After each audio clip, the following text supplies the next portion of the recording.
OBR Straight Talk, Episode 2, Hues Gonna Hue. All right, everybody, welcome into Episode 2 of OBR Straight Talk. I am one of your two co-hosts, Bob Evans, and next to me is Scott Kennison. Scott, welcome back to Week 2. I guess the people out there, they demanded that you would be back.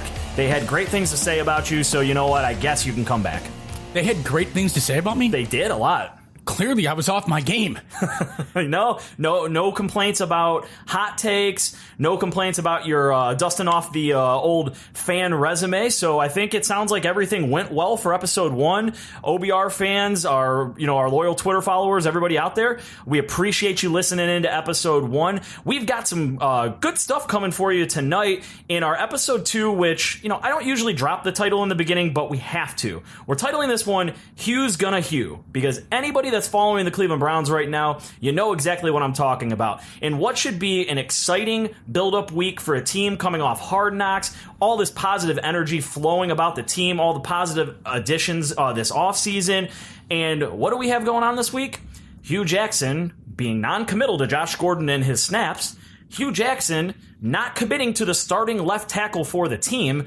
Hue is gonna Hue, baby. I mean, the Pittsburgh Steelers have their team basically in a mutiny against their starting running back for not reporting this week. The Steelers have all of the negative energy. This is the perfect time for Browns fans and the Browns organization to just soak up all the positive energy. But like I said, Hue is gonna Hue. You never know with this guy. He spends the whole preseason with the plan at left tackle being Pitoni Oh. And then a couple days before the first game of the year, all of a sudden Pitoni Oh is going back to guard, and we've got a brand new plan at left tackle. All right, yeah. That is. I mean, we're not talking about a gunner. We're not talking about even a defensive tackle. We're talking about possibly the second most important position on the field. And we're changing the plan 3 days before the season starts. Not because of injury, but because Hue Jackson's gonna Hue. In his mind, there's a logical, rational explanation for this. And I don't know what it is. Maybe the hamster fell off the wheel and the energy to the brain just shut down and Hue's not thinking straight. I can't grasp this. The only thing I can think is that he wants to have the three members of this offensive line that are returning playing next to each other and strengthen that part of it. But even that's a stretch. And I mean, how bad, how stupid, how ignorant is this going to look when Tyrod Taylor is sitting in the blue tent for a concussion protocol or a Joe Theismann leg injury because a blitz gets beat around left tackle and your starting quarterback is gone 8 minutes into the first game of the year because of an experiment at left tackle. All right, Scott. Can you just jump in the lake again, Hugh? All right, I got to stop you there because I don't want to dive too much into our offensive line talk just yet in our opener here, but we've got a lot planned for you tonight. And the reason why I'm stopping, Scott, is because our guest for this evening is the great, for those of you who have been around the OBR, Brent Sobleski of Bleacher Report and the OBR. He's been a member of the OBR community for over 13 years.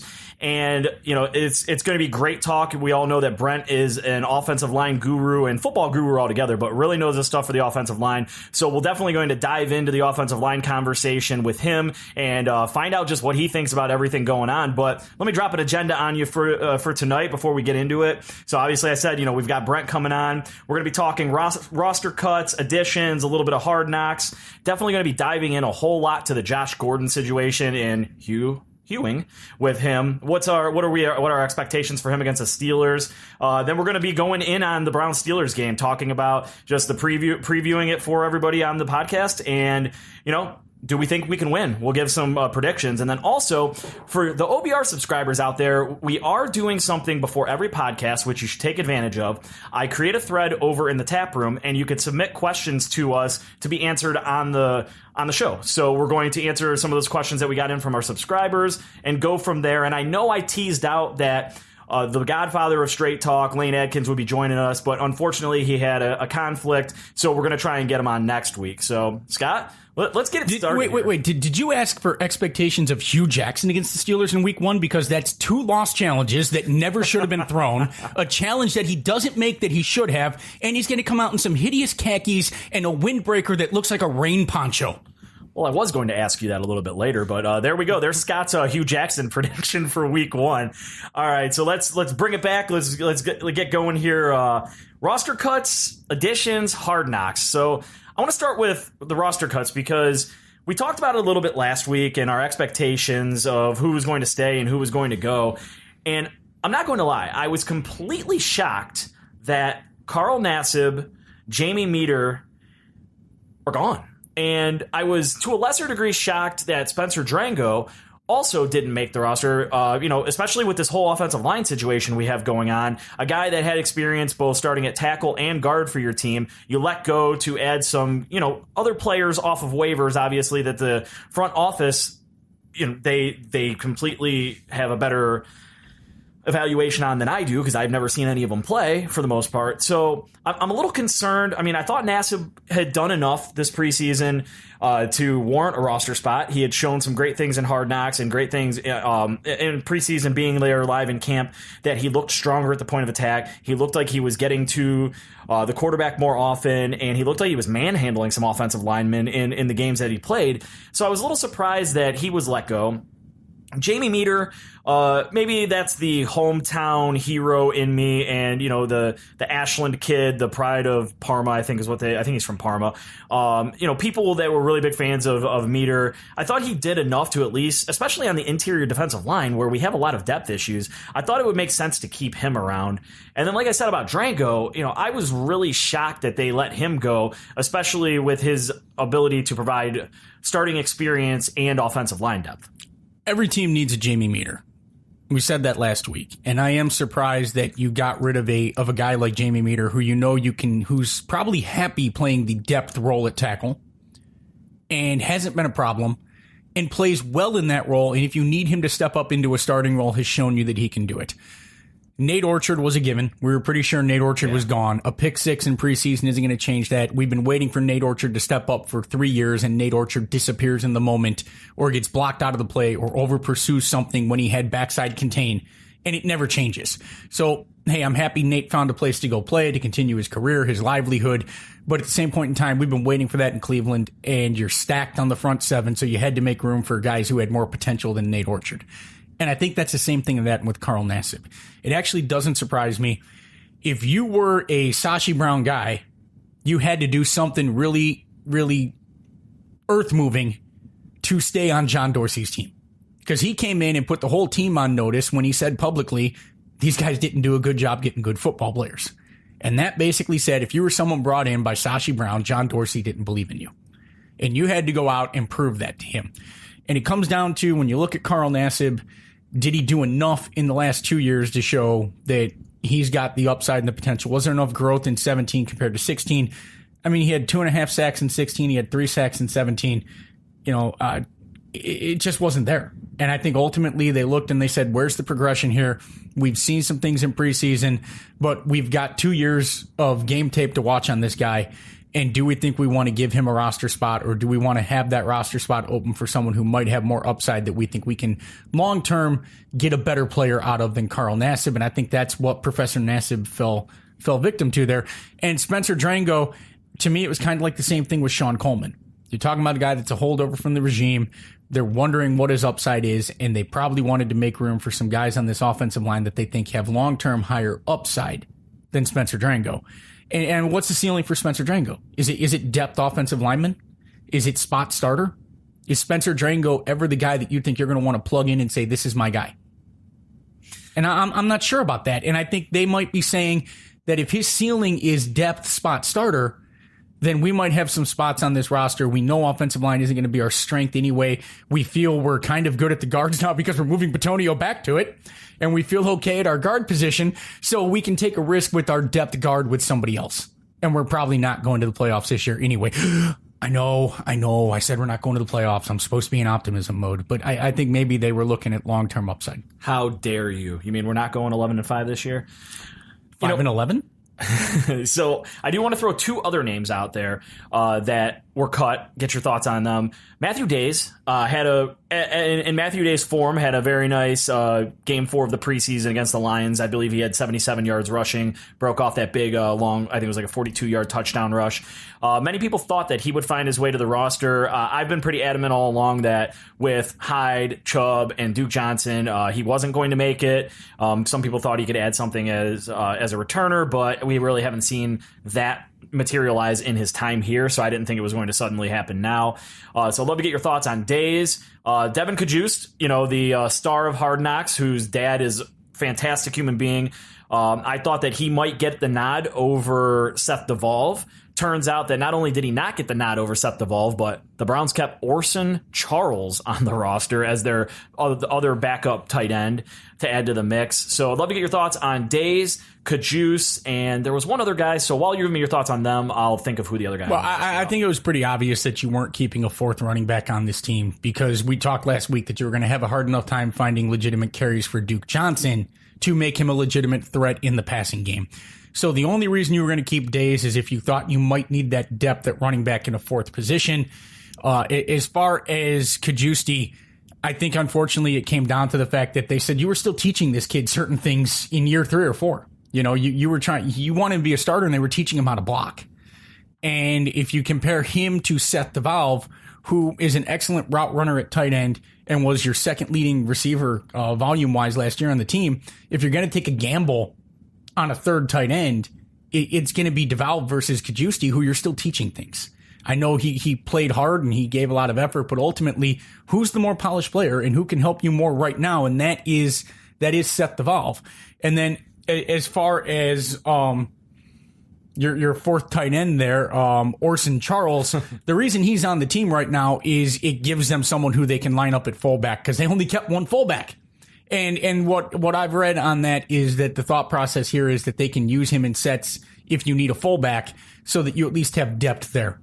And so that's why he's not there as a tight end. He's there as a backup fullback. They're just listing him as a tight end.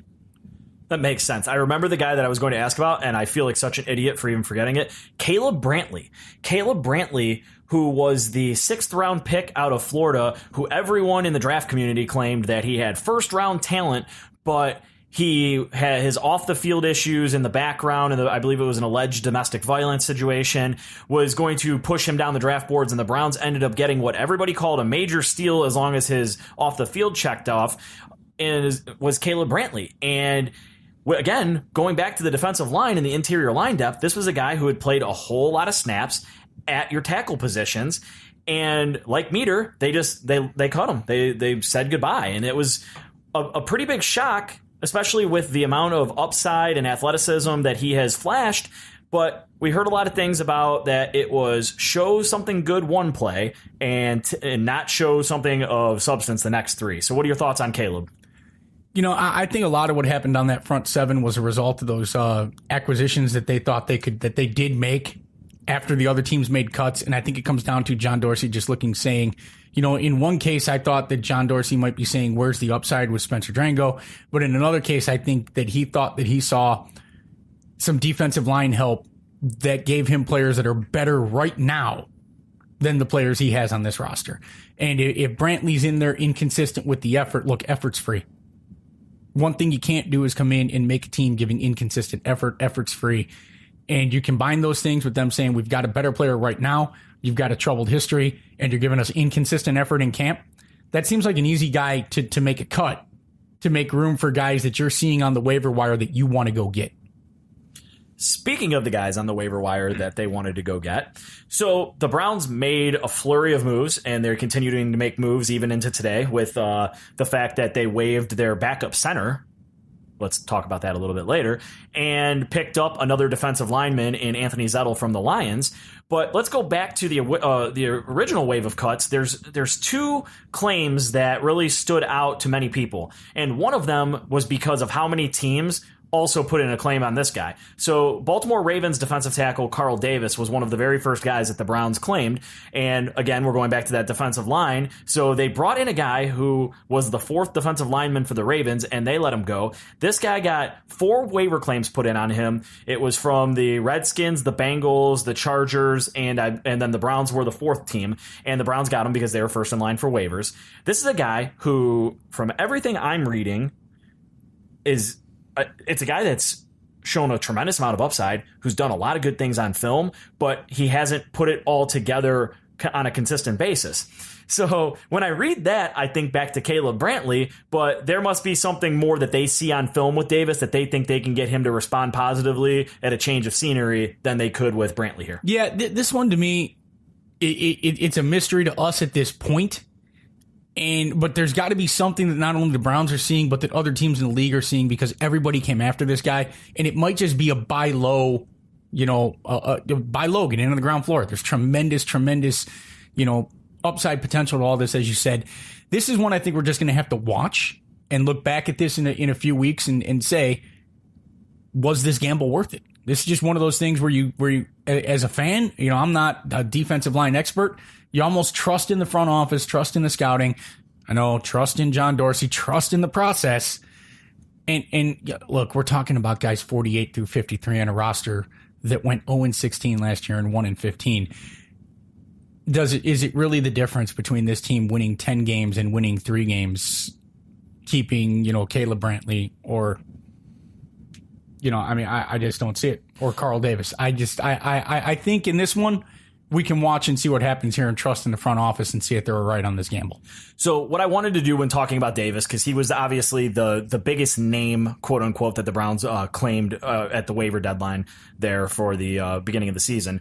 So for most people here in Ohio, we know Carl Davis from his days at Iowa, but I wanted to bring this up because this is Lance Zierlein's little analysis of him from when he came out in 2015. And I just want to read his strengths off, because when I read these strengths off, and the fact that Zierlein had him projected as a 2nd round guy, and he ended up going in the late third round to the Ravens. When I read these strengths, it makes me feel like the Browns could have gotten a steal. So bear with me. I'm going to read this real quick.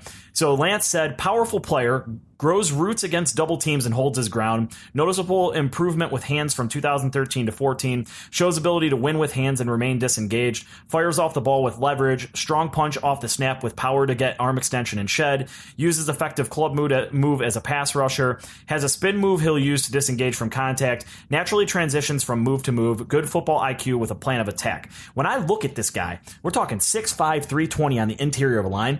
When I read those strengths, if those strengths show up here, the Browns definitely got a steal, because the Browns don't have anybody with that combination of size and power on their roster. Everybody loves Ogunjobi. He's a little undersized for me, but he's super productive. And then you have Trevon Coley, who was a late round guy, or actually was he either late round guy or undrafted, who has shown out and maybe overplayed what his future potential is here in Cleveland. And a guy like Davis here, who really has the opportunity, if he finally lives up to what he was billed as coming out, that's a whole lot of excitement right there for the Browns to get as a waiver claim. And you got to wonder, with the attention that's going to go to Myles Garrett, are they going to be doubling him? Is he going to have some chances to work, or does that even free up Ogunjobi to be a little more disruptive in the center of that line? It could just be exactly what you said. You're looking for that big disruptive body that they have to pay attention to either free up Ogunjobi or maybe take some attention away from Myles. Or if Myles is drawing the attention away, he gets to be disruptive in the middle of that line instead of Myles on the end. So it sounds a lot like what you said. They're banking on these strengths, and you didn't give up anything for him, and you're not investing very much in it. So if it goes wrong, what's the worst that goes wrong? And then, as you said, sounds like Caleb Brantley. Well, you saw Caleb Brantley in camp. Maybe you got to measure the man, and you haven't been able to take a measure of here. So let's just make that that gamble here and see what happens. Absolutely. All right. So he was the biggest addition. The guy they traded for with the Saints, Devereaux Lawrence, looks like another upside athletic freak guy there at the tackle position, but I really don't know much about him. So I won't really even try to guess at what he can be here. But a lot of people that I trust in the draft community think that it could be a potential steal for the Browns, especially for the 7th rounder I think they gave up. So while we're on it, we've talked about roster cuts, we've talked about additions. Let's talk Hard Knocks for a minute, because it ended, it's over with, it's done. I feel like Hard Knocks for me, it gives the common fan a little bit of a glimpse of what's behind the scenes that they don't get to see being up close and personal at training camp or at practice sessions. But I felt like, I don't know if it was the Browns not approving certain things, but I felt like something was missing. And I really enjoyed Hard Knocks. It was a nice series for me. I was very, very impressed with the fact that HBO was so nice to end it the day before I would have had to renew and pay another $15 for HBO now. So thank you, HBO, on that one if you're listening. But I felt like something was missing. I thought that they could have done more, and they showed it for a little bit early on, where they showed the coaches in the conference room, and like Hugh and Haley kind of going back and forth. And I was really hoping to see more of that, especially when it came to the cuts. Like, I would have loved to be there, feel like I was in the room with them when they were trying to decide to make that Jamie Meter cut, who has been a guy who came from nothing and proven to be a decent starter over these past 2 years, albeit on a pretty substantially inadequate roster. I would have loved to see the conversation when they decided, all right, we made this waiver claim, now we got to go cut Nassib. So I felt like that was something that I really missed from Hard Knocks. But overall, I'd give it a B. It was entertaining. I can't review Hard Knocks because I haven't been going through and watching Hard Knocks because I haven't, my HBO is in abeyance at the moment. So I didn't go through and fire it up to get the 5 episodes of Hard Knocks. I'm a terrible Browns fan, but I would believe, I've heard a lot of what people have said about that too, that you didn't get to see as much about the coaches, and maybe that's Todd Haley planning a mutiny and you don't want to show that on camera, or maybe that's how much of Hugh Jackson do you want to show on camera, or maybe that's just the Browns and that culture in Berea that no matter what regime is there, they're smarter than the room, and the Browns themselves, restricting some of those strategy talks in the war room. I'm a failure. I'm sorry, Scott. I'm a failure of a co-host. I should have asked in advance if you watch Hard Knocks. It's my assuming moment. I made an ass out of me because I just assumed that you, like every other Browns fan out there, had watched Hard Knocks. Like every other Browns fan out there, I should have watched Hard Knocks. I'm too busy rewatching reruns of shows that I've seen 100 times on Netflix while I'm playing video games because I'm a 37-year-old, soon-to-be 38-year-old man-child who, once I'm done adulting for the day for 8 hours at work, reverts to living the life of a 12-year-old. There's nothing wrong with that. Yeah, but I could be watching. I could be watching new TV shows while that's going on. But why not fire up an episode of the original Ghostbusters or He-Man while you're playing video games at 37 years old? I will say this: if you're on the Netflix life, if you haven't watched Ozark yet, I just finished season 2 that just came out on Friday. Yeah, I binged. And it's a fantastic series if you haven't watched it. So anyone out there listening, if you love Jason Bateman funny, you will love him even more in that serious role on Ozark. And no, they're not paying us for that advertisement. What I did catch, though, secondhand on this, is that it was weird with Hard Knocks this year because usually it's about 50-50 with the players they follow. And they tend to show more of that usually it's about 50-50 players who make the team and get cut. And it seemed like this year everyone Hard Knocks was following got cut. Oh, yeah. Their big focuses, they focused a ton on Cajuste. They focused a ton on Brogan Robeck. Our boy Broby, he was gone. They focused a lot on Orchard and Nassib, and they were gone. Yeah, I mean, it was definitely, usually there's that success story at the end of Hard Knocks where like, oh, this guy made it. And they ended Hard Knocks, spoiler alert, with the information of Hugh Jackson telling Baker Mayfield he is the number 2 quarterback, that there won't be any speculation of Stanton. You are number 2, so get ready. It's nice to know who the number 1 quarterback is going into the season and having no doubts about who that quarterback is, barring injury. Yeah, it's nice that the quarterback discussion at the end is Baker Mayfield or Drew Stanton. And dear God, yes, it's Baker Mayfield. I understand the concept of having Drew Stanton on the roster, but the only reason that Drew Stanton never should have been the number 2 is if you felt Baker Mayfield was Deshaun Kaiser 2.0 and nowhere near ready to see an NFL football field and that you risk ruining the kid's career by throwing him out there and having his confidence destroyed and having the league brand him a failure in season 1. Baker Mayfield is a guy who's probably, if he had to, could go out there and start and it might be rough, but the game is definitely not beyond his ability. So it's nice that there really isn't a quarterback debate at any level. There's the corpse of Drew Stanton or Baker Mayfield, and that one's a pretty simple decision. All right, let's turn the page. I'm done. I'm done talking about roster cuts, additions, hard knocks. It's done. It's over with. Goodbye, players. We loved you while you were here, but you contributed to maybe one win over your entire 10 years here. Maybe, well, Orchard was there for 3 years, so he contributed to a few extra wins in 2015. They're gone. It's done. It's over with.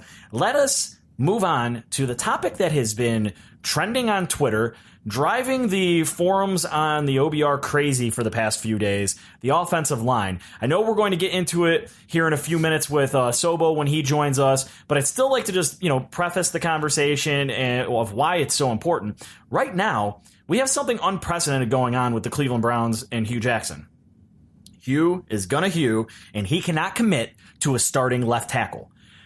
A few weeks ago, he made the move, moving Joel Bitonio out of left guard to left tackle, moving rookie Austin Corbett from left tackle into left guard, and that's how it's been all preseason. So we thought, hey, this is our offensive line. This is who it's going to be going in. And then something happened. Whispers started getting louder, and all of a sudden, we're hearing that the Browns are potentially going to go with undrafted rookie Desmond Harrison at left tackle and kick Joel Bitonio inside to left guard. What it's also going to do is something that drives me crazy. It's going to render the number 33 pick in the 2018 NFL Draft, Austin Corbett, useless right now. You're talking about a guy who started every game at left tackle for Nevada, taking over for Pitoni Oh when he left. A guy projected coming out as maybe a left tackle, but probably going to be moving inside to guard. And now you're essentially saying he wasn't good enough at tackle. He's kind of not good enough at guard.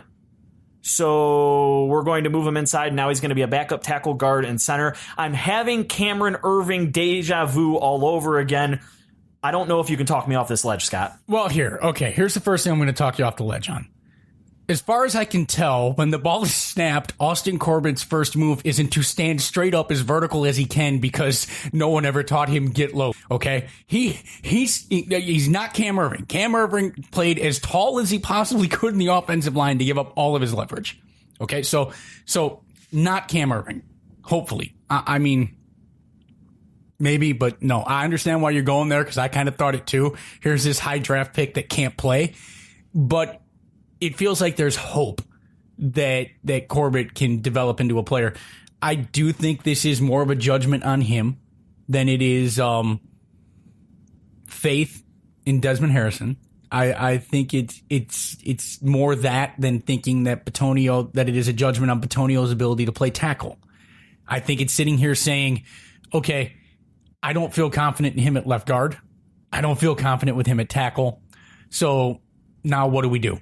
I don't know who we put at left guard. So let's put Pitoni Oh back there and let's figure out what we do at left tackle. And then at least we know we have the interior of this line set.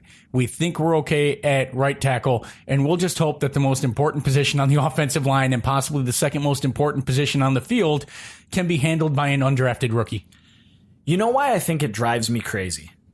And it, aside from the fact that we're still undecided here 3 days before the first game of the season, what drives me crazy is the fact that at number 33, we took a guy who's not going to, at least for now, contribute to the opening day roster and potentially to this football team in 2018 if they make this move and go to Harrison at left tackle and Bitonio to left guard. Because Corbett, the interior of the line then will be set. I mean, barring any injuries, hopefully we don't have any of those, but you'll have Bitonio, you'll have Treader, you'll have Zeitler, and then you'll have Harrison at left tackle, and then Hubbard, who you gave a bunch of money to shore up your right tackle position in free agency.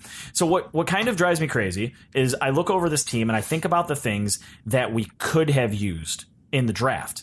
We've really upgraded this roster, but at number 33, the Browns could have taken Cortland Sutton, receiver, Now, the receiver position's coming together. Josh Gordon's back, but I would love to have go up and get it guy like Sutton as part of the mix. They could have taken Harold Landry, an edge rusher who I absolutely loved in this draft, who went 41st overall to the Titans. They could have taken another running back to add to the mix. If they didn't want to go Chubb at 35, they could have taken Chubb at 33 and then taken any one of these guys. So they were still going to take Chubb. That was their guy. But they could have taken any one of these other positions and then waited a little bit longer in the draft to go get their swing guard / center, future center. Now it just looks like we're sitting here dead in the water with the number 33 overall pick who can't play left tackle, who's shown some good things at guard, but ultimately, if they make this move, and this is an if, this is still not decided yet. Hugh could come out on Friday and say, we're going to roll with the guys that we have, that's our best 5, but it just doesn't feel that way. And we'll talk about it a little later with Sobo, because I know he's got some thoughts on it, but that move they made today, where they waived their backup center and they claimed a defensive lineman, that says something to me, because you have nobody else that is really a center on your roster. You're almost moving Corbett into that spot, and you're almost tipping your hand as to what you're going to do by that move itself, unless you feel that you can go get a backup center off the waiver wire somewhere else, which, then you got a lot. None of this is good, but to back you off of this ledge, and boy, this is usually the reverse role here. I know. Okay. You're hung up a little bit right now on what you could have done at 33, and that you sacrificed that pick at 33. I'm still okay with the pick, because this is not Cam Erving, because Cam Erving could not play as a starter in his rookie year. You couldn't do it. You couldn't play him anywhere. He was useless. Corbett is a guy who has shown growth. I think, as you said, looking for the nicest thing you could say about him last week is he's getting better. And you couldn't say that about Cam Erving in his first season. You couldn't say getting better. He was getting worse. He didn't even look like he wanted to be out there. Sometimes he looked like he was tranquilized. Okay? He just didn't play with fire.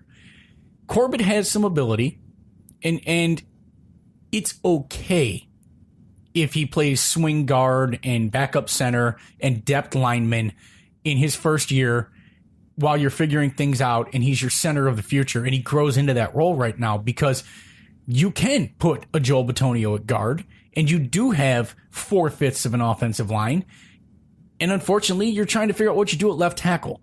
And it's not so bad that he's not in the equation, and you're trying to pick your poison as to what where your weakness on the offensive line is versus where your strength. I think this is more of saying he's not where we want him to be right now, but we still think there's a role for him here, and we can get there. But for the here and now, what gives us our best 5 on the offensive line to roll with? And I think that's what the Browns are desperately trying to figure out. And I don't think they know what it is. Well, you know what? You know who might know what it is? Now I think is a great time to go in and welcome in Sobo. Let's get him on the line here and talk to him. He's an offensive line guru and knows the game of football, especially in the trenches, way better than either of us do. So let's go ahead and welcome him into the podcast now. He's from the Bleacher Report. He's in the forums on the OBR, longtime OBR user and interaction extraordinaire, Brent Sobleski. Brent, welcome to the second episode of the OBR Straight Talk podcast. Well, first of all, thank you for having me. I think it's wonderful that you guys were able to get this podcast up and running. Haven't been part of the site for a very long time. And you should have introduced that little caveat. I am the big ugly, both figuratively and literally. Well, I didn't want to throw it out there because I have yet to meet you in person. So once I get the actual visual in-person image, then I'll, feel more comfortable calling you that. No, 300 pounds of fun, my friend. Well, hey, that's why you're our offensive line guru.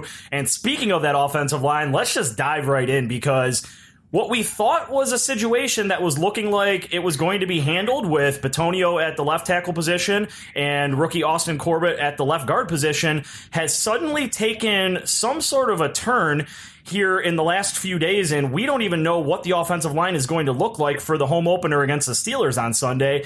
You've been very outspoken about Pitoni Oh at left tackle, and obviously you have a wealth of knowledge at the whole offensive line. So let's talk a little bit about that. What are your thoughts on what's going on in Berea right now? I'm going to be honest. With today's movement, signing or getting Anthony Vettel off of waivers, this is a really interesting move. Not necessarily from the defensive point of view, but because the Browns cut Neary, who was the player that they picked up off of waivers from the St. Louis Rams to be their backup center. Now you look at the configuration of the offensive line. There's no one realistically that knows how to play the center position at an NFL caliber level.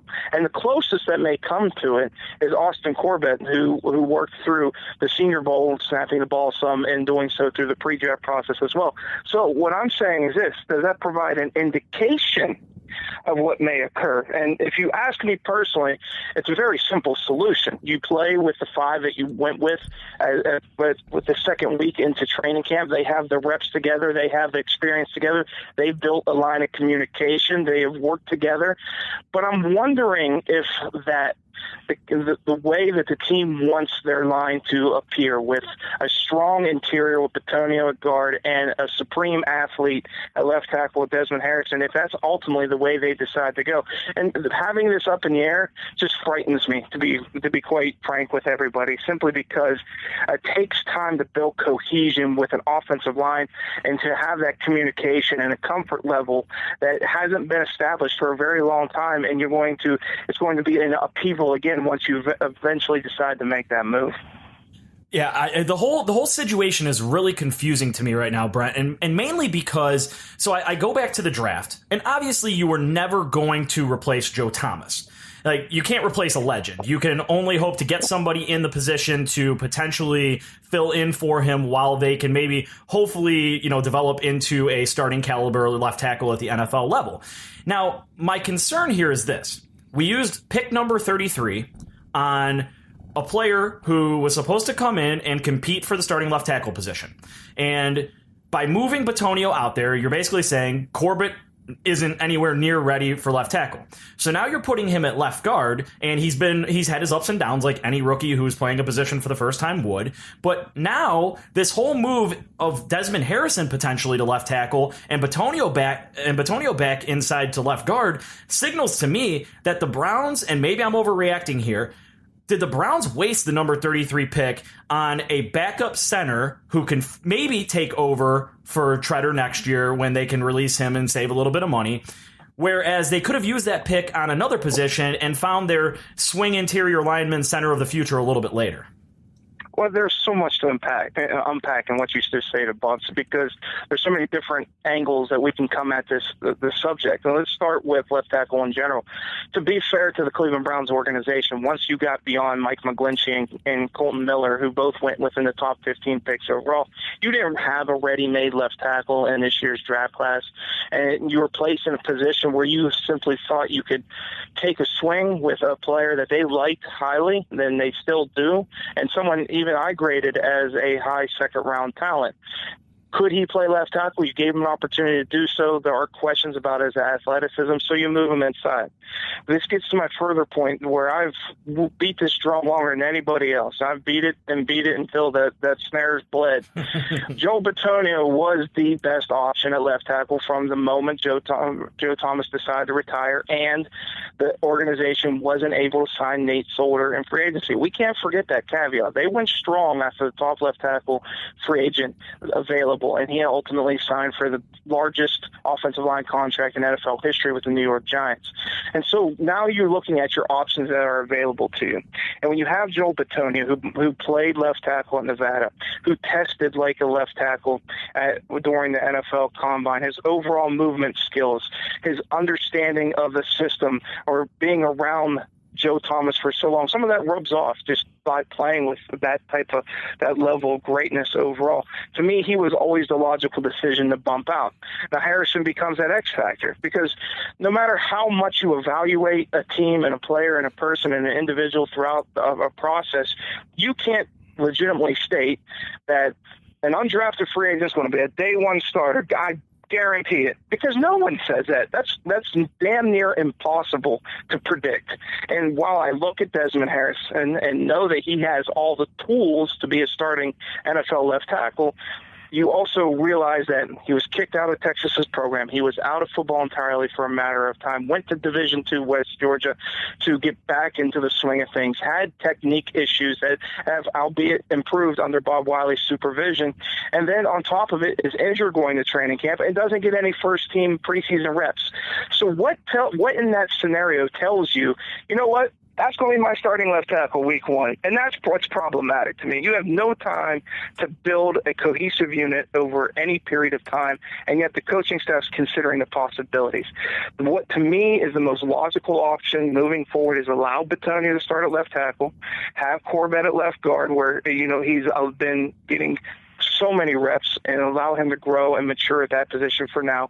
And during the practice weeks, start working Harrison and the configuration that you like with the first team offense and getting him reps and getting him comfortable and getting him acquainted to what they expect of him at that position. And then once he's ready and once the coaching staff sees that he can take over those duties, then you raise the opportunity to start him at left tackle and move Pitoni Oh back inside. Brent, I want to zero in here on what you mentioned about cohesion and a lot of offensive line play being comfort and knowing what the guy next to you is going to do and that you guys can communicate together and kind of anticipate where that person's going. It seems to me that if there's any merit to this move, it's that you're anchoring the interior of that line with Zeitler, Treader, and Pitoni Oh with 3 guys who have played together, 3 guys who may be more comfortable together. And you're mitigating that risk, and you're saying, okay, I know I have a left guard who can play at an all-pro level. I know I have 3 guys who know each other somewhat together, and I get this cohesion at least in the middle of the line. And if all else fails, I should be able to find some running room potentially up the middle.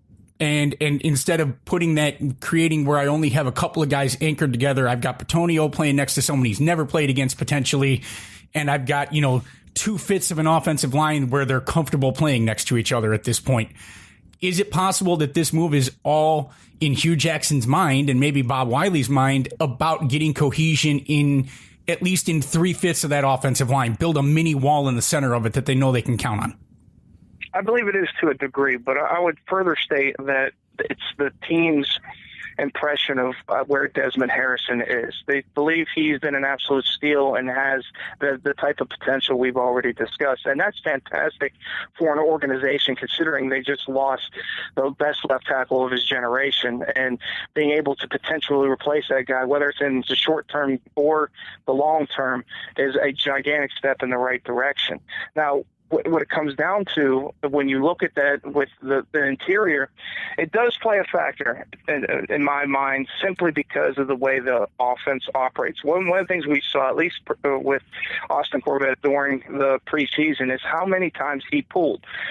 Both Todd Haley and Hugh Jackson love to pull their offensive linemen, especially those that are on the interior. You see a lot of counter plays. You see a lot of G pulls. You see guys on the move, and that allows a player like Joe Pitoni Oh to maximize his athleticism. And some people would say, well, wait a second, shouldn't he be doing it at left tackle? Yes, to a degree, but in a different manner. He'd be using it more in the run game and getting out into space and getting to the second level and making the key blocks, much like we saw David DeCastro the last few seasons with the Pittsburgh Steelers, as he's developed into a Pro Bowl / all-pro caliber interior blocker.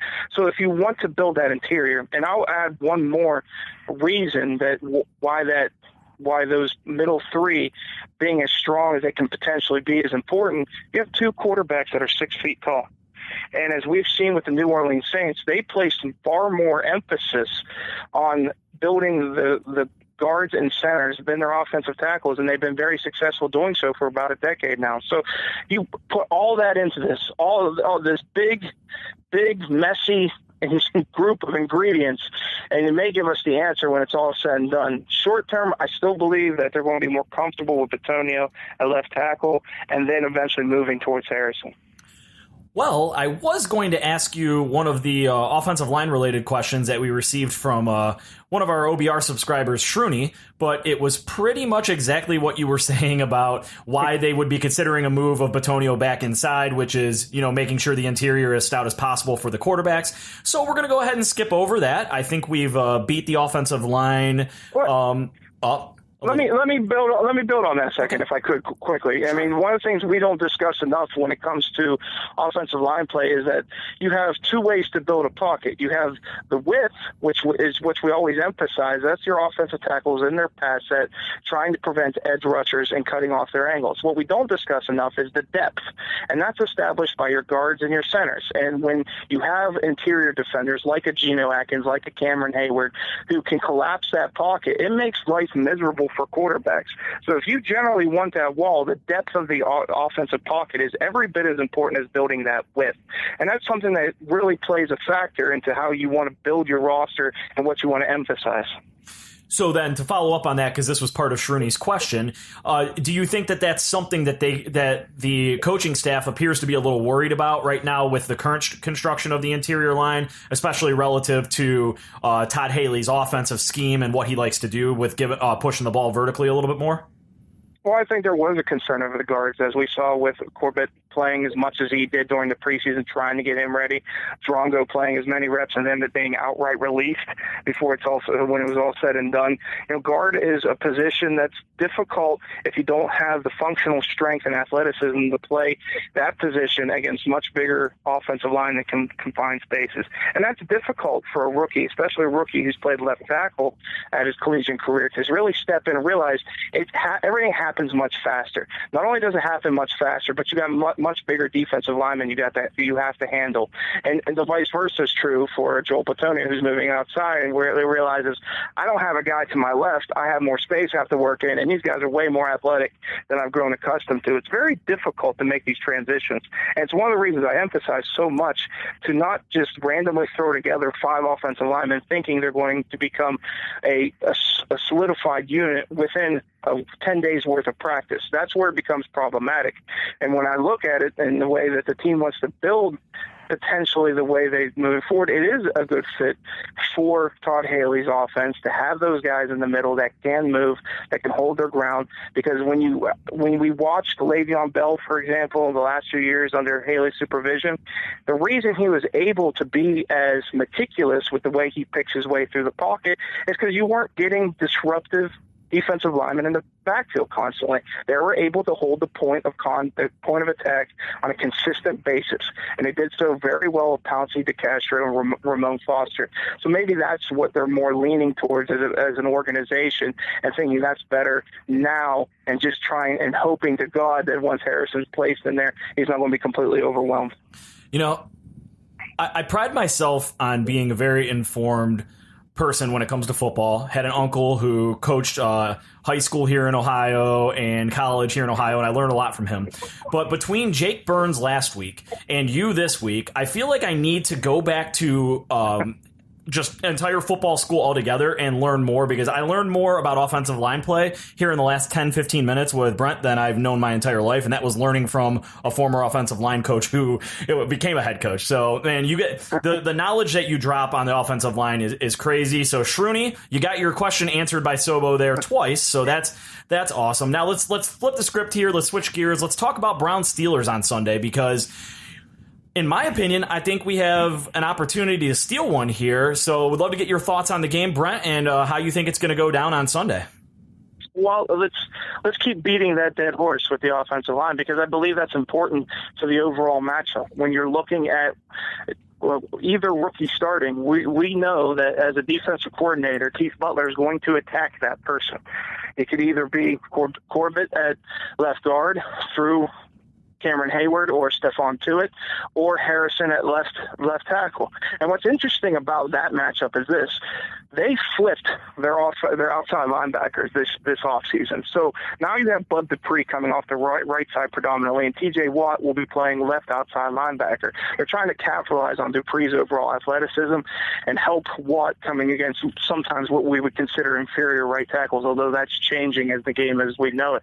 So I'm looking see where that is won in the trenches. And furthermore, let's flip that on its ear. When you have such an experienced offensive line like the Pittsburgh Steelers, and they got a little someone pissed in their Wheaties this week. If anyone knows exactly what I'm talking about, they're going to come out with a little extra incentive to want to make sure James Conner looks really good this week against Cleveland Browns. So that's a great test for the Browns defensive line and the relative youth they have up front, because you're starting Ogba, you're starting Ogunjobi, you're starting Garrett. None of those guys have played this is most 3 seasons, Coley as well. And I want to see how they handle one of the best units that we see in the NFL. You know, the game's always about the trenches. I tend to stay there. I love to be there. And I think that's where this game's really going to be, where it's going to be most telling between these two squads. Yeah, I mean, it's pretty incredible the amount of the impact that something with Bell can have.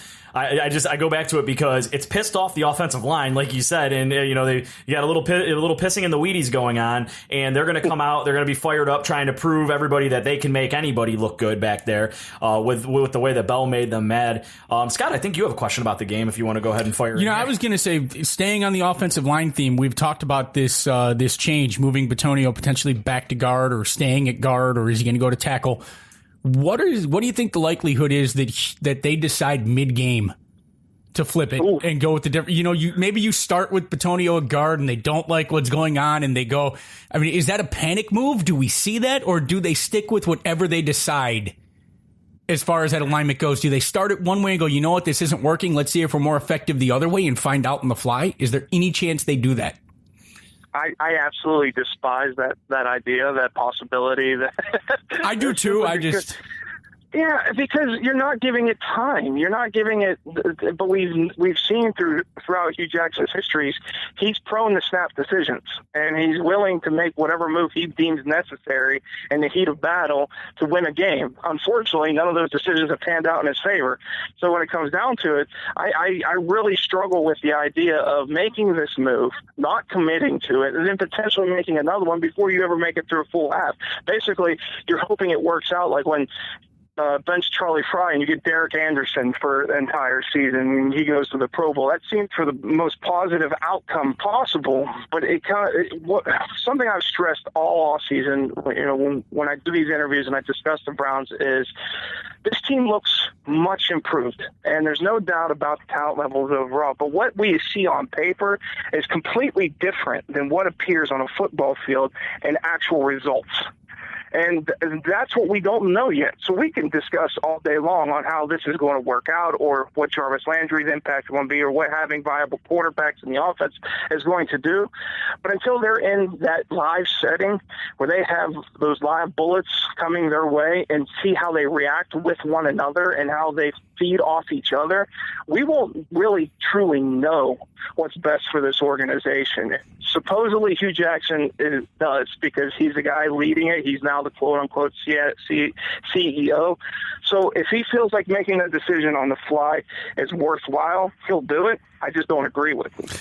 I agree with you. I think it would be a terrible decision. Whatever choice you make, stay to it. But I only bring it up because it would definitely fit the Hugh Jackson history in this town of saying he's going to do one thing and then reversing on his decision almost instantaneously. So that's the only reason I brought that up. I agree with you. It would be a mistake. Commit to it. Stay on the offensive. Stay with what you decide to do and see how it works out and how it develops. That's been my complaint about Jackson all offseason. I do think this team's trending in the right direction. But if you're going to have a plight and you're going to live and die by through a certain philosophy, adhere to it. Don't automatically change it when it suits your purposes. And it was applicable when we saw originally in Hard Knocks with the conversation he had with Freddie Kitchens and Todd Haley about preventative medicine. Well, when you stress that, you should adhere to it. You don't then keep playing Antonio Callaway for an entire game, which, by the way, he suffers a slight rib injury. You don't keep Denzel Ward practicing when he twist an ankle, and people say, well, that's different than preventative. No, it isn't, because the point is you're trying to prevent them from having injuries, and you allow them to play, and through injuries, that tends to lead to more injuries. So that seesaw battle that we constantly hear from Hue Jackson in the way he presents himself, that's what's problematic in mine. It's a leadership deficiency. I believe that's in his character, and he's a great man. He does a lot of good stuff off the field. I'm not trying to blast him from that point of view, but just from a pure leadership point of view, that's where I think he struggles, because he becomes so indecisive at times. Yeah, Hue gives me a headache at times, Brent, and it's I try to bite my tongue with him and just think, all right, he had a really, really bad rebuilding roster the first 2 years. I'm going to give him the benefit of the doubt. But anyways, all right, last question, because I know you've got some Joe Thomas beers to drink here before for the first opening night of the NFL regular season. So I'm going to put you on the spot. Prediction for Sunday. Who wins? Who loses? Let's go. What can I do like I did for Bleacher Report and pick against the spread? Because I picked the Browns, because either they win or they cover the spread. I'm good. I'll take 2 out of 3 ways to win. Sure. Do whatever you want. Honestly, I will be optimistic. This is a team that a year ago had an opportunity to beat the Steelers week 1. Le'Veon Bell, albeit an out-of-shape Le'Veon Bell, and a deficient roster. And so with the greatly improved the momentum that's been built throughout this offseason, I think it's about time for them to get off the schneid and win. Yeah, that's where I'm at, but we'll save that for later in the show, because we're going to give our predictions a little bit later. Super Bowl! But Brent, I want to say thank you so much for coming on tonight, being our second ever guest here on the OBR Straight Talk podcast, dropping that wealth of knowledge on the offensive line. Everybody knows where they can follow you at, but if you just want to drop that like everybody does, that'd be great. Yeah, absolutely. I'm at Brent Sobleski. Yes, I know, very original. And it comes down to just pull up the Orange and Brown Report. If you're listening, we already know you found the site. You love it. It's addictive. It's been my virtual home for, oh, good Lord, 13, 14. To give you an idea how long I've been on that website, do you know what pulled me into becoming a member in the first place? I don't. Just take a guess. I don't know. I really can't take a guess. I don't want to even butcher something here. Okay, so to show you how long, I started as an early 20-something. Now I'm going to be 38 in October. It was the supposed potential Ricky Williams deal that the Miami Dolphins ultimately made, but the Cleveland Browns were in that conversation at the time, and that's what brought me into the community. And I've never left. Wow. So you had to come in for the inside information that you can only find in Rumor Central to see what was going on with the Ricky Williams deal, huh? Exactly. And thank you for having me on before Lane, because I know that's exactly who everyone's waiting for. Yeah, absolutely. Brent, we really do appreciate you coming on, and you enjoy the game and enjoy your beers. Thanks, gents. You have a good one. You too. Man, as always, our guests are out here just dropping a wealth of knowledge, Scott. So, Sobo, we thank you so much again. I know you're not online anymore, but that's more offensive line information than I think anybody was expecting to get on this podcast. And, interesting nuggets on the Browns-Steelers game. So, with that said, I think it's a nice natural starting point. Let's dive into Browns-Steelers on Sunday. Start with Josh Gordon, because I think that, once again, he was going to Hue. I know I said it 10 times on this podcast, but it's so perfect. We got Josh Gordon, everybody expected. We got our shiny toy back. Let's get him into the offense. That's what it sounds like Todd Haley wants to do.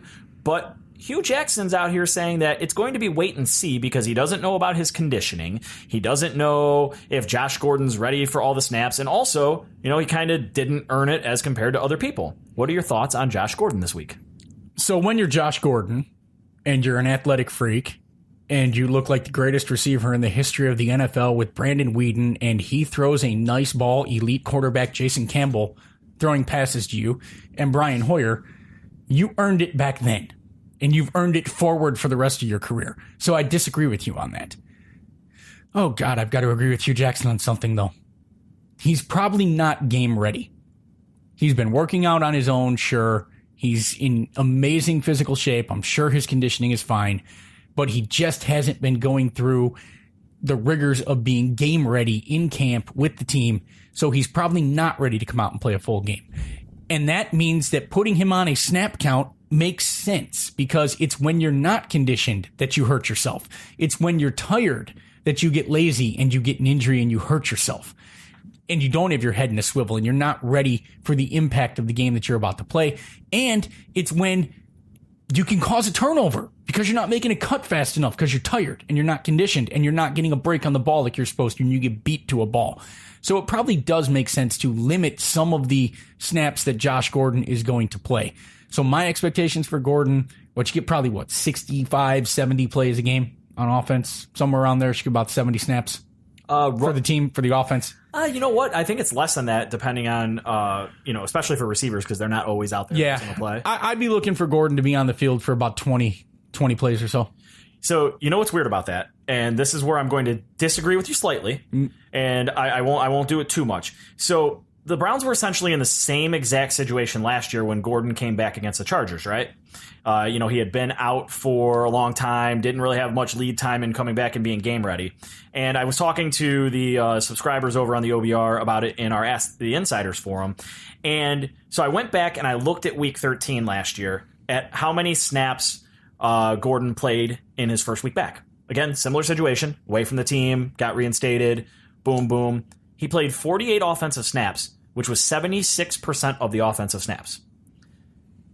I can't, unless his hammy is tweaked or he's got something soft tissue going on, I cannot imagine that Todd Haley is not going to have him on the field for 40 plus snaps against the Pittsburgh Steelers. We're talking about Todd Haley's old team. He wants to beat the Steelers at home. He wants to beat them a little bit more than any other team on this schedule. And you don't think he's going to have his shiny toy? How much of the like offense? The top receiver? How much of the offense has Josh Gordon digested so far, being away from the team? From my understanding, and this is per OBR inside sources, so all of you out there who aren't OBR subscribers, you're getting a little inside information. He's had the playbook. He's been working on the plays in private down in Florida. He's been in constant communication with members of the offense, and Tyrod Taylor mentioned that they've been talking while he's been away from the team. So from my understanding is it sounds like, and from what we're hearing from this week being back at practice, everything looks good. It sounds like he's digested enough of the offense to be good to go for a full game. So I've started Josh Gordon in the fantasy league where I took him in the 5th round to make sure he didn't get away from me. Yeah, that's an overreach that, maybe I shouldn't have taken that pick, but I'm hoping that he plays, 76% of the snaps. And I don't know if it's good for Josh, if it's the smartest thing for Josh to play that many snaps, but if he can play them and play them healthy, that helps the Browns. I think you might have to take some of the data that you have there from that game with the Chargers with a grain of salt, because you didn't have a Landry and you didn't have a Tyrod Taylor and you didn't have a Carlos Hyde and you didn't necessarily have some of the dynamics that you think you have with this offense right now. So you might have felt the necessity to play Josh more to try to steal a win, and you were feeling the pressure of getting a win at that point in time, and you might not be feeling as much of that pressure in week 1 as you were when you were staring down the barrel of being tied for the worst team in the history of the league. So I don't know, maybe it's somewhere in between the two numbers we threw. Maybe it's exactly the numbers. Maybe this is all a smokescreen by Hugh Jackson. We think he's that smart. Regardless of how much Josh Gordon plays, how much do you expect from him, though, when he's on the field, and what Josh Gordon do you get? You saw at times Josh was very effective with Deshaun Kaiser's pitiful 46% catchable ball ratio last year. I think Josh Gordon still has the ability to go out and be someone who can dominate this league and dominate defenses. The Pittsburgh Steelers are probably going to be starting 2 safeties with very little NFL experience. There's question marks at cornerback. I don't think Joe Hayden can cover Josh Gordon if he has to. There's a potential here where the Browns wide receivers can really go victimize this secondary. And that's what I want to And I think Josh Gordon should probably, if he's playing and if he's effective and he is healthy and he is 100% as he says he is and he's memorized this playbook, you could see if, with Tyrod Taylor throwing in passes that are going to be more accurate than Deshaun Kaiser's, you could go see Josh have a big game. You could see Josh get 6-7 catches for 100 yards and a touchdown. You could also see Josh go get 2 catches for 22 yards. And I honestly flip a coin. I don't know which one to get, but I lean towards Josh having a good day on Sunday. So, speaking of Sunday, we'll just roll this right into our Browns Steelers preview, because I've got you hit on one of my key matchups of the game, and it's the Browns receivers versus the secondary. Was going to start off with the Le'Veon Bell news that we discussed a little bit with Sobo, but we'll wait a second before we get to Le'Veon, because I want to start right there in the secondary. I think, weather pending, because there's supposed to be a rainstorm monsoon going on down there on Sunday. I think if the Browns offensive attack can get going in the passing game, I think they have a really big opportunity to win this game. And here's the reason why. Joe Hayden and Artie Burns are your starting corners. Your safeties are Sean Davis, Morgan Burnett from the Packers. And we all know from the Tramon Williams experience here, when the Packers let someone go, they usually are pretty washed at that point. And then they have rookie Terrell Edmonds that they drafted this year, whose brother is the other Edmonds over in Buffalo, starting at linebacker. There's nobody in that secondary for the Steelers. A once top 10 secondary with, Troy Polamalu and everyone. There's nobody in that secondary that even remotely scares me. Troy Polamalu ain't walking through that door. And to answer your question about Josh Gordon, there's nobody there that can guard Gordon. Even if Josh Gordon is playing at 60% of Josh Gordon that we saw last year against the Chargers, Josh Gordon is going to have 5 catches for 60, 70, 80 yards in this game. I'm putting that down right now. People can yell if he plays. That's my only asterisk. I'm saying if he plays, because if Hue is going to Hue and he has him on the bench and only plays him 20 snaps, like you said, that obviously limits the ability to put up those numbers. But I think if he plays 60% plus of the snaps, I think at a bare minimum he's catching 5 balls for 80 yards. There's just nobody out there that can defend against him, and especially if he runs a lot of crossing patterns and a lot of underneath stuff. Everybody thinks because he's taller he's a vertical guy, but he runs a lot of crossers and underneath. You get him that ball in space, finds a hole in the zone, that guy's going to be running forever, because there's not. I mean, Joe Hayden's corpse can't catch up to him. I have it on good authority. There's nobody. I have it on good authority that Joe Hayden has put some nitrous in his mobilized chair so that he can run with Josh Gordon. He's ready to go. So yes, so the secondary is my key. I think the secondary versus the Browns receivers, and it's not just all about Josh Gordon.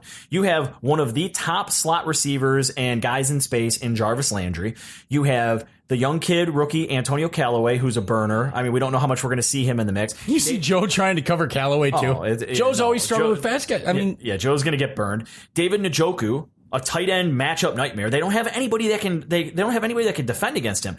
This isn't my optimism. This isn't like optimism last year. Like, I'm getting excited about Seth DeVolve and what he can bring. This is legitimate matchup nightmares. The Browns receiving corps, and I haven't even gotten into the Rashard Hollywood Higgins, who's had a great offseason and preseason. And how about Duke Johnson, who had 70-something catches last year? Not even getting into these guys. The Browns, for once, pause to let everybody take that in.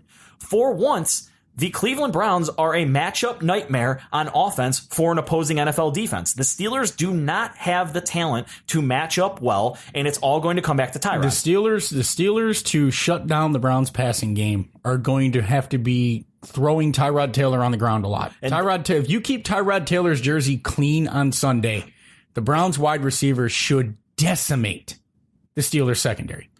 So beyond that, the Steelers know this. And to me, Todd Haley knows this. And that should make for a big day for Carlos Hyde and Nick Chubb, too. Because you're going to have to commit to helping your secondary. You're not going to be able to load the box up. You can't just sit there. I know it's Tyrod Taylor, doesn't throw downfield all that much. But the Steelers can't commit to the run. And you should be able to come out there and throw the ball around a little bit and show the Steelers that you have to help on the passing game and even open up the run. Like, everything will start with the Steelers having to adjust what they do on defense to cover these wide receivers, especially if Gordon plays. But that should eventually open up a lot of room for your running backs to attack. Speaking of running backs, let's not talk about ours. Let's talk about theirs. And one of our subscriber questions was, from Animalize was, do you think the whole Bell situation might prove to be a distraction for the Steelers?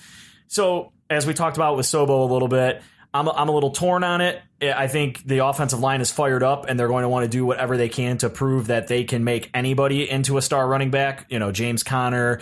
They have Stephen Ridley back there, I believe, and then they also have the rookie Jalen Samuels. Do I think it might be a distraction for the Steelers? They've certainly spent a whole lot of time talking about it and not a whole lot of time talking about the Browns, so I'm always a big fan of that. But at the end of the day, when you've owned a team the way the Steelers have owned the Browns, until somebody goes out there and proves it, I'm not going to say it's a distraction. So is it a distraction? Just because they're playing the Browns doesn't make it a distraction. Yes, it's a distraction. You got Ben Roethlisberger saying this offense is more than one guy.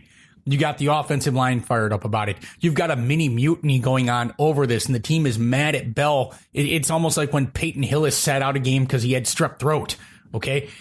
They're not happy here right now. They want his ass there and playing football and helping them win a game, and he's not there. And you know why they're mad? Because on one hand, you have maybe the most dominant running back since Adrian Peterson was dominant in the NFL in the last few years. And in the other corner, you've got James Conner and Stephen Ridley. And I couldn't tell you if these are football players or the real world names of superheroes. I couldn't tell you. And that's why they're mad, because you're taking out one of the most dominant running backs in the National Football League and replacing it with guys who are guys. Okay? And you're losing a ton here. And the team is mad about it. The team is upset about it. And aging Ben Roethlisberger, who's questionable every week right now with osteoporosis at his age, is speaking up and saying it's more than one guy. Well, Ben, right now it's a lot of Le'Veon Bell, because while you had a great season last year, you are aging rapidly. And I think you need him too. And I think you know that as well, because the Browns don't have to worry as much about the Steelers' running game on Sunday. They don't, which allows them to focus more on helping in the passing game and making Ben's job a lot tougher. And by the way, Myles Garrett's coming at you, Ben, and you might want to be able to hand that ball off to Le'Veon Bell to alleviate some of that pressure that's coming your way. I think this is an issue. I think it is a distraction. If you play team sports, when you are ticked off at one of the guys in your team, that can be a disruption that gets the team disgruntled and not focusing on what they're supposed to. They're professionals. They're going to show up to play on Sunday. Is it a distraction? It has to be. So the lack of a running game is actually, or potentially, because we don't know much about Connor, and we don't know much about, well, we know what Ridley is. He's, a journeyman, and then about the rookie Samuels. One of our other subscriber questions was from Tochiji, and his question was, Greg Williams loves to blitz. Everyone in the NFL knows this. What specific things will Roethlisberger and the Steelers be looking for, and how will they seek to exploit Greg Williams' defense? And I think that's a really valid question, because especially if the running game is struggling the way that we think it might with no Le'Veon Bell, and not only the running game, but the passing game too. He's their second receiver. Yes, Juju Smith-Schuster had a good year, but Le'Veon Bell is their second most targeted receiver after one Antonio Brown, who we'll get to in a second. So what do you think that Roethlisberger and the Steelers will be looking to try to exploit in Greg Williams' defense to try to get around not having Le'Veon Bell and, being productive against the Browns? If you're thinking that they're going to be blitzing more because they don't have to worry about a run game as much, that's where you start to look for some delayed action plays, some screen plays. And those are some of the things you typically do to catch an over-aggressive offense to get them out of blitzing to buy time for Ben Roethlisberger. So I think you might look for some of that if their traditional running game doesn't fire off. But I would look for the Steelers to come out and run the ball as if they had Le'Veon Bell. They're the Pittsburgh Steelers. They own the Cleveland Browns. If that fails, that's when you start to look for some of the counters to see if you can catch the Browns in over pursuit and not maintaining gap discipline. And you look for some of the screens and you look for some of the rollout plays and to see if you can exploit some of those numbers. That's the way I see it, Bob. That's more one of your expertise questions, though, because you're more of the X's and O's guys. What do you see? So what I'm seeing is, and the thing that I want to keep my eyes on, is something that has plagued the Cleveland Browns for years, since probably 1999. And that's defending one area that you mentioned, which is screens, and the other area, which is tight ends. I think that without Le'Veon Bell, who, the number 2 receiver on the team, the Steelers are going to have to rely heavily on the likes of Vance McDonald if he plays, because he was limited this week in practice, and Jesse James. And while those aren't big names, Vance McDonald did some things with the Niners before coming over in free agency. And the Browns have traditionally struggled to defend tight ends. So if I'm keying in on one thing, that if I'm the Steelers, what I'm going to try to do is get the ball out of Ben's hands quickly, get the running backs out in the flat. Just because there's no Le'Veon Bell, you still have guys who can catch the ball and run with it, and then exploit the Browns' historical tendency to be trash against the tight end. Now, maybe Schobert and Kirksey, who spent the majority of the preseason taking the tight ends in different sets, one of them in zone and one of them in man. Maybe they've suddenly morphed into excellent tight end coverage linebackers, but I'm not seeing it yet. So if I'm the Steelers, as weird as it sounds, everybody's like, give the ball to Antonio Brown, give the ball to Juju Smith-Schuster. I'm finding a way to start from the inside out, which is forcing the defense to pay attention to my tight ends and then creating opportunity to get the ball out to AB and Juju. It makes sense. I mean, the Browns have been historically bad at that. But this is a different Browns team. You're hoping at this point that you can scheme some stuff to defend some tight end passes over the middle that you couldn't do before in years past. But I don't know, if you're still playing the safety 35 yards off the line of scrimmage, one high, you might have that opening again like you had all last year. So let's hope we don't see any of that guardian angel formation, because that would play right into that. You know what I'm loving right now for the Steelers Browns preview is that the subscriber questions from our fantastic subscribers over at the OBR are kind of leading it, and it's great. So the next one, another one from Tochiji, but also Shrooney asked about him as well. How do we think the Browns will defend against Antonio Brown? And on top of that, will the absence of Bell influence what we can do to deal with AB? So let's go ahead and start with the first. How do you think the Browns are going to defend AB? Well, I think this goes back to our conversation last week, and there's two options here. You're either going to put Ward on him with no safety help, or you're going to put safety help over the top in a combo route and put Ward on Schuster. And to the question of how does no Le'Veon Bell help? Well, if you feel that you can that they're not going to have an effective running game and you're controlling that running game with your front four and with 6 men in the box, then that allows you to do combo help. You can put an extra defensive back out there and have split coverage where you've got one guy assigned if Brown goes outside, another guy assigned to pick it up if he goes inside, and you might even be able to have a linebacker dropping so that it takes some of the interior routes away too. And so you can do a lot more combo help on him instead of man-to-man.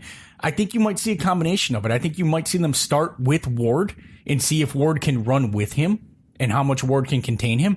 But I think they also have the ability in there to go with combo help with two DBs assigned to him. And essentially it's still man coverage, but one guy, depending on the route that Brown runs, will drop into zone. And the other guy will go into man with him. And then I think you're going to see a lot of hybrid coverage here because I think you're going to be able to do that. And more specifically, you're going to be able to do that with dropping linebackers into coverage or throwing more nickel packages out there. That's if you can actually shut down the Steelers running game. If you can't, all of that goes away. So for me, and this is mainly a part of, I was out at camp and I saw how they were defending their own receivers. What I think you're going to see, I know we talked about it on the pod last week about how you'll see a lot of Mitchell with over-the-top help against number ones. That's what Jake was mentioning. So what we've seen more in person is that they're going Seahawks road. So they're playing sides of the field. If AB's on Ward's side of the field, Ward will pick him up. If AB's on Mitchell's side of the field, it'll be Mitchell. And what we've seen a lot of is, even though Jake talked about, that was Jake's opinion of what they should do, haven't seen a lot of safety help. It's been because Greg Williams does love to blitz. It's been a lot of out on your island, not a whole ton of safety help out there. So for me, I would love to go your plan. I'd love to see how that goes. But I think what they're going to do is they're just going to say, if he's on your side of the field, you're a starting NFL corner, go out there because it's Greg Williams and it's his stubbornness. I think they're going to say, you're a man, go defend him until AB burns him a couple of times. And then that's when you're going to see Greg Williams adjust. Yeah, and you know what? I know I'm just a fan, but that's idiotic. You got Ben Roethlisberger, who, osteoporosis jokes aside, can still sling it with the best of them. And you've got AB, who's still the best of them. And we talked about Mitchell, and we talked about the fact that eventually 4.4 speed is going to outrun 4.65 speed, no matter how good your 3-cone drill is and your 10-yard acceleration is. And if you throw Mitchell man-to-man on AB, and that's your plan, without safety help, you're going to get screwed. AB is not getting shut down by that unless Myles Garrett is like literally getting to Ben Roethlisberger within 2 seconds. And we know Ben's ability to shrug off rushers. I think that's a stupid plan. I know Greg Williams is a professional defensive coordinator and I'm just a guy. Okay. But that to me seems idiotic. All right. So now let's get to the stuff that everybody loves. I got 3 rapid fire questions. We're going to do the first one. What do you think ends up deciding this game for the Cleveland Browns? What one thing among all these things we've talked about and all the things that you think, if what's going to swing it to a win or a loss, what's that one thing that you think decides this game? Well, it's the theme of the show. What does this Browns offensive line do? If this Browns offensive line keeps Tyrod Taylor clean and his jersey's clean at the end of the day, and they can create some running room for Hyde and Chubb, and that works based off of the passing game working, then I think not only do the Browns win this, they win this going away. Going away. They could win this something like, they could put up something like 28, 31 points because they have matchup advantages to exploit if they keep Tyrod Taylor clean. Watch that offensive line. If that offensive line is getting manhandled and Tyrod Taylor is running for his life and he doesn't have time to find the receivers to get open, then it's going to be a long, bad day for the Cleveland Browns.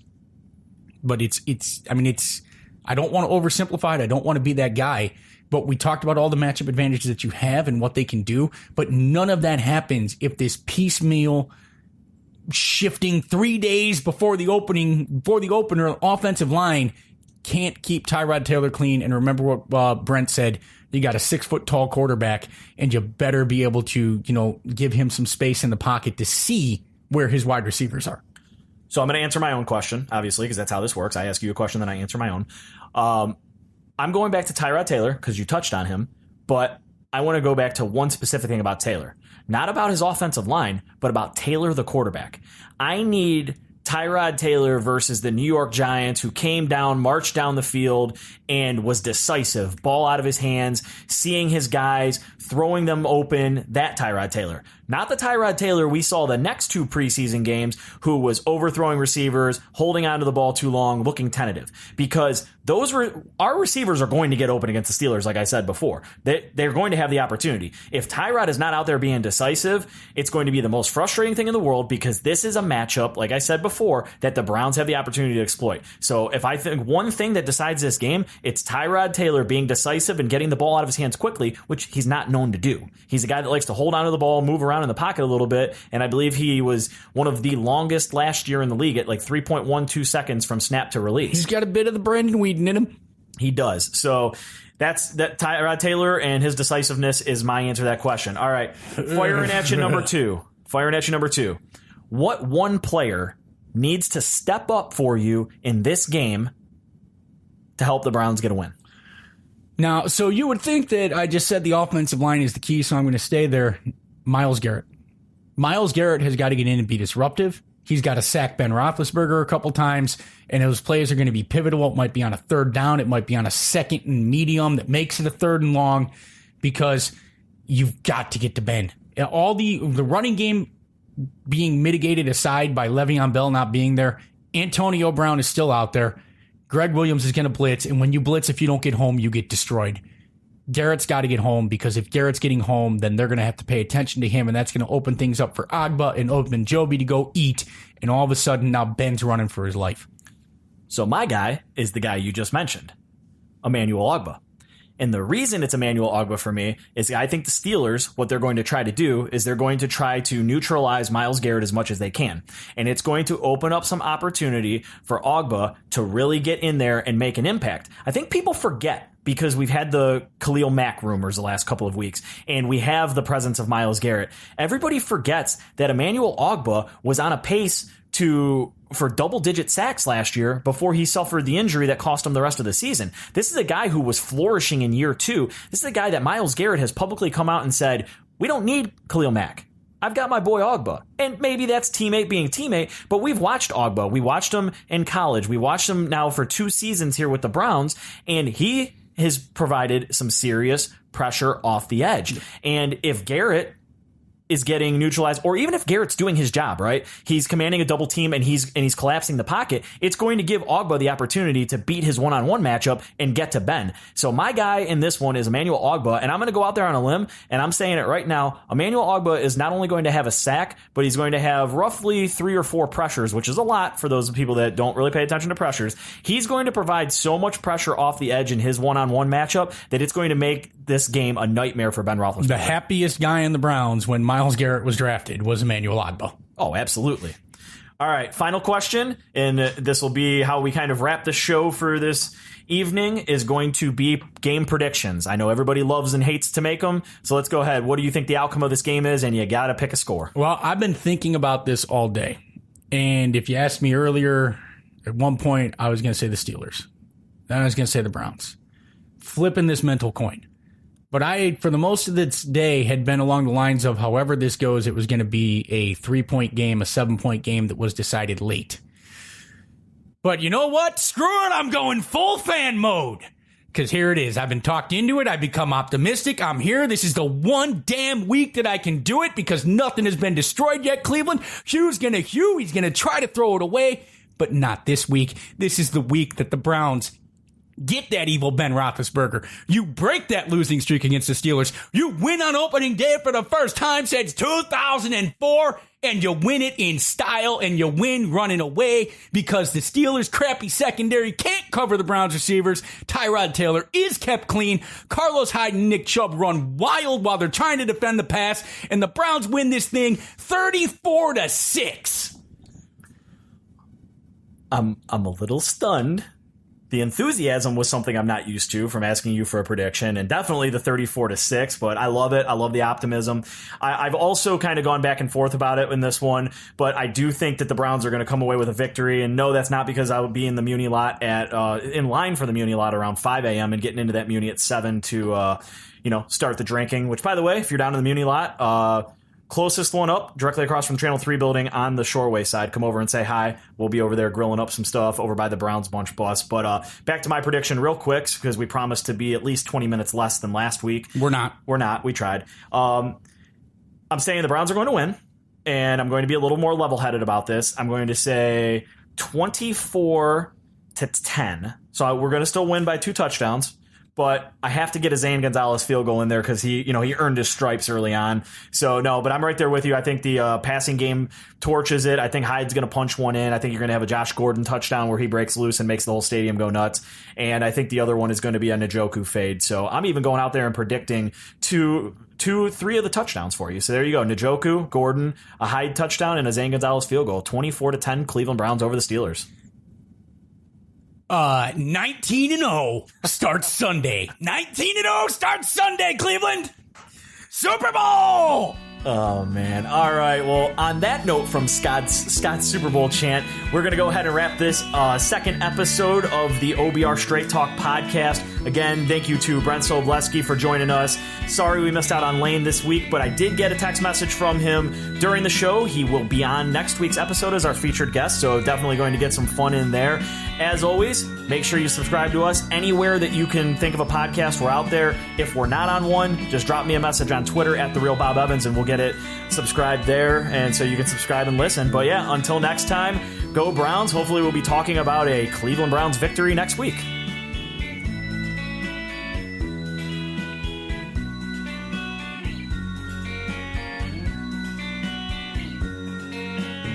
$19-0 starts Sunday. 19-0 starts Sunday, Cleveland. Super Bowl.